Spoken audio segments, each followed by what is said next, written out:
Assalamualaikum warahmatullahi wabarakatuh. Untuk anak-anakku kelas 2 semuanya, sekarang saatnya kita akan membahas pelajaran PPKN tentang ancaman-ancaman kepada bangsa dan negara Indonesia.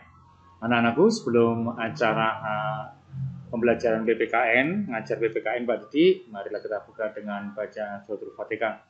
Lillahi laumul fatihah, a'udzubillahi minasyaitonirrajim, bismillahirrahmanirrahim, alhamdulillahirabbil alamin, arrahmanirrahim, maliki yaumiddin, iyyaka na'budu wa iyyaka nasta'in, ihdinas siratal mustaqim, siratal ladzina an'amta 'alaihim ghairil maghdubi 'alaihim waladdallin. Amin amin ya rabbal alamin. Mudah-mudahan doa kita diterima oleh Allah Subhanahu wa taala.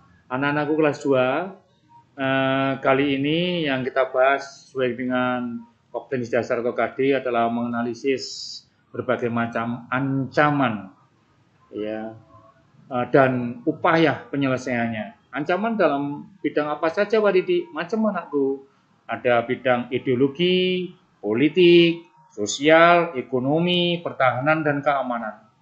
Tentu bangsa Indonesia tidak lepas dari itu. Pasti tidak bisa lepas dari itu. Ya. Nah, ancaman yang ditujukan kepada bangsa Indonesia itu ada ancaman dari dalam negeri. Kemudian ancaman dari luar negeri. Kemudian ancaman itu dibagi lagi, baik itu ancaman militer maupun ancaman non militer. Ya.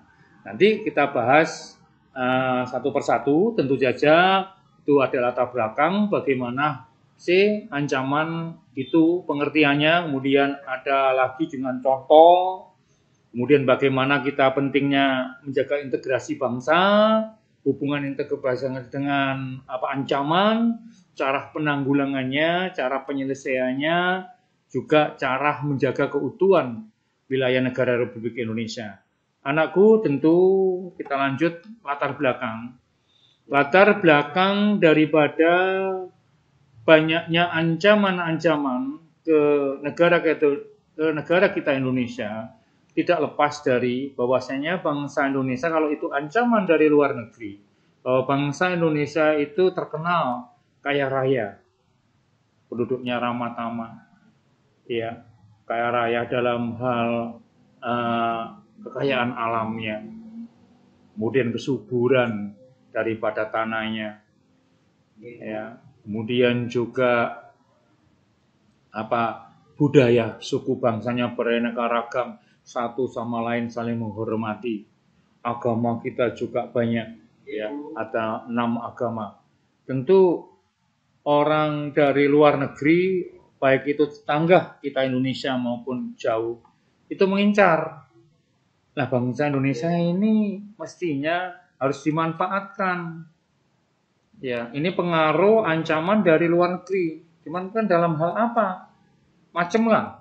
Contoh banyak nelayan-nelayan asing yang masuk ke Indonesia mengambil ikan. Itu dalam hal yang fisiknya. Contoh banyak lagi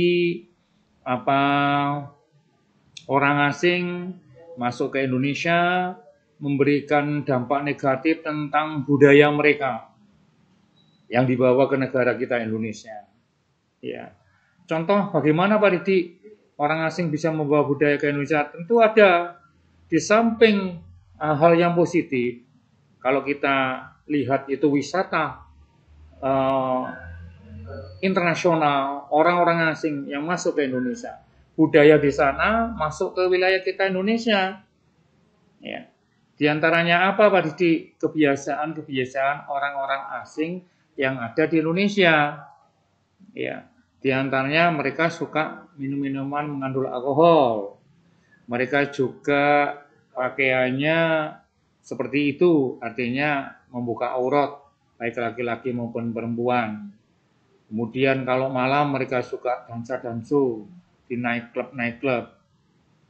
Kemudian juga budaya mereka tidak begitu menghargai antara satu dengan lain, sehingga itu yang menyebabkan diantaranya pengaruh negatif yang berasal dari luar negeri. Kemudian juga pengaruh dalam negeri juga ada Pengaruh dalam negeri itu artinya pengaruh dari wilayah kita negara Indonesia. Ya. Di antaranya kita saling beradu kekuatan untuk negara-negara, untuk wilayah satu dengan wilayah lainnya, ya, unjuk gigi boleh itu, tapi dalam kerangka negara kesatuan. Tapi untuk kedaerahan, sukuisme jangan, karena mereka akan mengandalkan sukunya, mengandalkan wilayahnya, provinsinya masing-masing. Mereka tidak akan menghormati satu sama lain, sehingga pengaruh negatif dari dalam negeri diantaranya itu yang kemungkinan tidak bisa kita terima. Ya. Juga banyaknya anakku isu-isu global, misalnya HAM, asasi manusia, itu yang ada di dalam negeri kita banyak yang dilanggar oleh warga negara kita Indonesia itu sendiri. Bagaimana mereka merubah tingkah laku budaya itu sehingga mereka seakan-akan haknya yang harus dipenuhi dulu. Pada hak asasi manusia itu milik kita semuanya, milik seluruh bangsa Indonesia. Ya. Itu latar belakang. Jadi ada pengaruh dari luar negeri dan dari dalam negeri. Yang nanti juga selanjutnya kekuatan itu, ancaman itu baik dari militer maupun non militer. Nanti kita sedikit kupas tentang ancaman. Ancaman itu sendiri pengertiannya adalah usaha atau kegiatan baik dari dalam maupun dari luar negeri yang sangat membahayakan keutuhan wilayah negara kita Indonesia. Itulah ancaman. Tadi depan saya bilang ancaman itu boleh ancaman bisa ancaman dari dalam negeri maupun ancaman dari luar negeri. Dari luar negeri yang tadi saya ngomong itu bisa menghancurkan moral-moral negara kita. Di samping tadi pakaiannya yang seronok pornografi, kemudian juga propaganda tentang obat-obat terlarang, narkoba, minum-minuman keras, itulah yang mereka bawa dari luar negeri. Dari dalam negeri saya tadi bilang, mereka bisa timbul konflik. Jadi awal saya bilang di latar belakang, satu sama lain bisa konflik karena apa? Karena banyaknya perbedaan pendapat, baik itu politik, ekonomi, sosial, budaya, terutama sara, suku, agama, ras, dan antar golongan. Ini yang biasanya pengaruh ancaman dari dalam negeri yang cukup kuat. Maka mereka akan menimbulkan makar. Makar itu apa Pak Didi? Makar adalah ingin menggulingkan pemerintahan Indonesia yang sah ini, itu yang tidak boleh. Kenapa? Karena mereka tidak puas. Dianggap daerahnya dikucilkan oleh pemerintah pusat. Dianggap daerahnya tidak begitu diperhatikan oleh pemerintah pusat. Sehingga mereka ingin membuat wilayah negara sendiri, bisa dari NKRI. Ya, ini yang ancaman-ancaman. Kemudian ancaman militer yang tadi saya sebut. Ancaman militer itu ancaman yang menggunakan senjata. Ya, terorganisasi juga sama, membahayakan negara kita Indonesia, menghancurkan negara kita Indonesia, menggunakan senjata. Kalau non militer jelas itu bukan dengan fisik, dengan senjata, tapi mereka abstrak, tidak kelihatan. Ya, bisa itu ideologi negara kita Pancasila, ya, berpolitiknya, ekonominya, sosial budayanya, teknologinya, informasi, keselamatan umum itu bisa non militer. Mereka abstrak, tidak begitu kelihatan. Ya, mempengaruhi misalnya dengan IT, ya, untuk hal-hal yang negatif, untuk merongrong persatuan dan kesatuan bangsa Indonesia. Ya. Saya kira anak-anakku nanti itu dimengerti.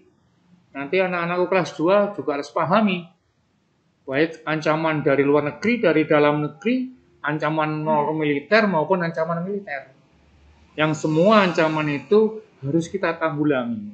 Semua ancaman itu harus ada penyelesaiannya. Harus ada tindak lanjut dari ancaman itu sendiri. Ya. Contoh-contoh sekarang ancaman-ancaman yang pernah ada di negara kita Indonesia. Ya. Gerakan-gerakan yang ada di negara kita Indonesia.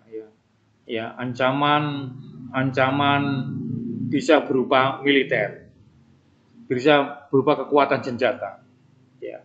Kemudian di tahun 1950 ada APRA, Angkatan Perang Ratu Adil Jawa Barat.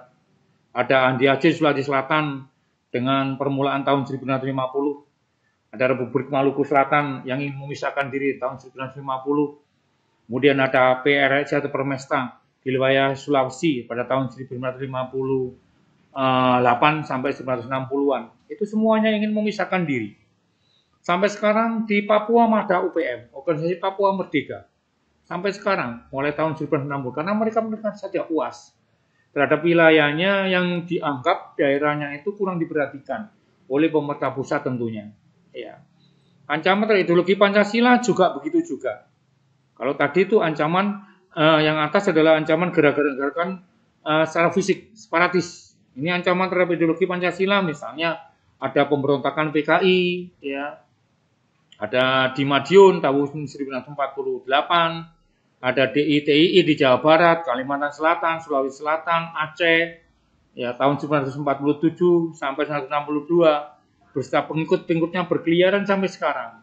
Mereka ingin mengganti haluan negara kita, dasar negara kita Pancasila. Itu contoh-contoh ancaman yang pernah, anakku, semuanya didengarkan, yang pernah ya terjadi di negara kita Indonesia. Ya, itu contoh-contoh. Maka kita lanjutkan, anakku. Maka pentingnya integrasi. Salah satu upaya untuk menanggulanginya ya dengan integrasi. Integrasi itu apa, Pak Didi? Adalah penyatuan bagian-bagian perbedaan yang ada di negara kita Indonesia. Ya, baik itu agamanya, baik itu wilayahnya, budayanya, sukunya, semuanya itu adalah wilayah negara kita Indonesia. Semuanya adalah saudara kita. Satu sama lain harus saling menghormati. Satu sama lain harus saling menghargai. Kalau memang ada tidak kepuasan suatu daerah, mungkin merasa belum diperhatikan atas kebutuhan wilayahnya, mereka bisa mengusulkan ke wilayah pusat, ke Jakarta. Ya, ada DPR RI, ada presiden, tentu mulai dari gubernur atau wali kota mengusulkan ke menterinya, ke presiden untuk mereka mendapat perhatian khusus. Ya. Faktor-faktor pendorong integrasi nasional itu apa? Coba, di keinginan untuk bersatu di hatinya. Dulu kita pernah ingat 28 Oktober 1928 ada Sumpah Pemuda. Satu bangsa Indonesia, satu tanah air Indonesia, satu bahasa. Kita junjung bahasa persatuan, bahasa Indonesia. Itu diantaranya. Rasa cinta kita kepada tanah air. Itu nomor satu. Mengalahkan dari yang lain. Mengalahkan dari ego. Mengalahkan dari suku. Mengalahkan dari provinsi. Bahwa kita adalah warga negara Indonesia. Itu yang sangat kita cintai, anakku. Ya, itu yang sangat kita banggakan. Kita tidak membedakan satu agama dengan agama lain. Kita tidak membedakan suatu suku dengan suku lain. Semuanya adalah bangsa Indonesia yang sangat kita cintai. Faktor penghambat integrasi apa, Pak Dik? Banyak. Ya, faktor penghambatnya beraneka ragam, heterogen. Tadi saya bisa ngomong agama, ras, antar itu penghambat diantaranya. Wilayah yang luas, kemudian dikelilingi lautan yang luas, itu adalah diantara penghambatnya. Tapi tetap kita berkomitmen dalam hati kita. Dalam sanubari kita, rasa cinta tanah air adalah nomor satu yang harus kita tetap dengung-dengungkan sampai sekarang dan tidak boleh lepas dari tanah air kita. Hubungan integrasi dengan ancaman jelas banyak. Ya, konflik-konflik yang ada tahun 2020 akhir Desember pemilihan pilkada kepala daerah serentak itu diantaranya. Yang di sana di dalamnya banyak ditunggangi orang-orang yang tidak bertanggung jawab. Mereka bisa memecah belah suku, memecah belah agama, memecah belah kepentingan politik, disangkutkan dengan ekonomi, sosialnya, budayanya, pertahanan keamanannya. Itu hubungannya jelas. Ya. Mungkin sekilas permasalahan tidak terlalu besar. Tetapi kalau itu tidak kita perhatikan, maka keutuhan wilayah negara kita bisa terpecah. Contoh hanya pilkada saja itu contoh. Jadi hubungan integrasi dengan ancaman sangat erat. Integrasi harus kita pegang agar ancaman itu tidak timbul. baik dari dalam negeri, luar negeri, ancaman militer dan non militer, agar itu tidak timbul. Ya. Cara penanggulangannya yang pertama bagaimana Pak Didi? Sekarang cara penanggulangannya, kalau tadi ada ancaman baik dari dalam negeri, dari luar negeri, baik dari militer maupun non militer, diantaranya dengan integrasi bangsa, cara penanggulangannya bagaimana sekarang? Di antaranya kita tanamkan nilai-nilai Pancasila. Baik sila ke-1 sampai sila 5, semuanya bagus. Kalau itu kita terapkan, insya Allah kita tetap bersatu. Ancaman itu dapat kita tanggulangi. Ancaman itu dapat kita tamengi. Ya. Kemudian yang kedua, menghilangkan kesempatan untuk berkembang tindakan KKN. Kalau sekarang janganlah kita KKN. Ya. Kolusi, korupsi, nepotisme. Ya. Banyak kepala daerah yang ditangkap KPK, BPK karena melakukan tindakan korupsi. Ini yang harus juga kita hilangkan. Cara kita penanggulangannya agar nanti wilayah kita tetap bersatu, tetap kompak. Yang ketiga apa Pak Didi? Meningkatkan ketahanan rakyat. Dengan apa? Menghadapi usaha-usaha pemecah belah dari ancaman baik dari luar maupun dari dalam. Kita tetap berpegang teguh pada Pancasila. Karena sila pertama sampai sila kelima itu cukup ampuh sebagai penanggulangan benteng yang cukup kuat dalam kita menghalau ancaman-ancaman itu. Itu harus kita pegang. Tidak boleh Pancasila diganti oleh ideologi lain. Jangan sampai diganti. Karena Pancasila itu adalah hasil daripada kesepakatan para tokoh nasional kita. Tempuh dulu agar bangsa Indonesia tetap bersatu padu sampai sekarang. Ya, sampean masih kelas 2. Harus saya terangkan ini, harus saya gambarkan ini. Agar apa anakku? Agar sampean nanti semuanya bisa mengetahui, oh ancaman itu, cara penanggulangannya ini. Ya, karena kalian adalah generasi muda. Kenapa generasi muda? Karena kalian masih kelas 2 SMK. Dan nanti masa depan bangsa itu di pundak sampean. Apakah nanti sampean bekerja jadi ASN, jadi polisi, jadi ABRI, jadi karyawan swasta, monggo saja nggak ada yang masalah.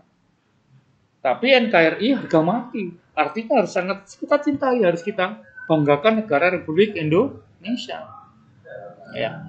Kemudian kita tumpas semua gerakan separatis secara tegas, tidak kenal kompromi. Tentu bukan kita rakyat yang tidak memegang senjata, itu tetap seluruh warga negara Indonesia, baik rakyatnya yang di dalam ada tentaranya, ada polisinya menjaga ketertiban, semuanya adalah tanggung jawab kita semuanya. Untuk kita tumpas gerakan separatis, gerakan yang merongrong ancaman persatuan dan kesatuan bangsa.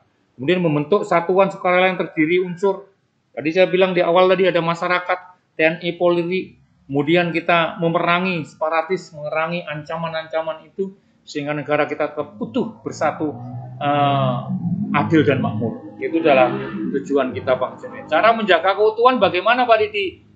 Kalau tadi cara penanggulangan, sekarang keutuhannya itu harus kita jaga. Tentu kita mempertahankan keamanan dan kebersamaan. Ya.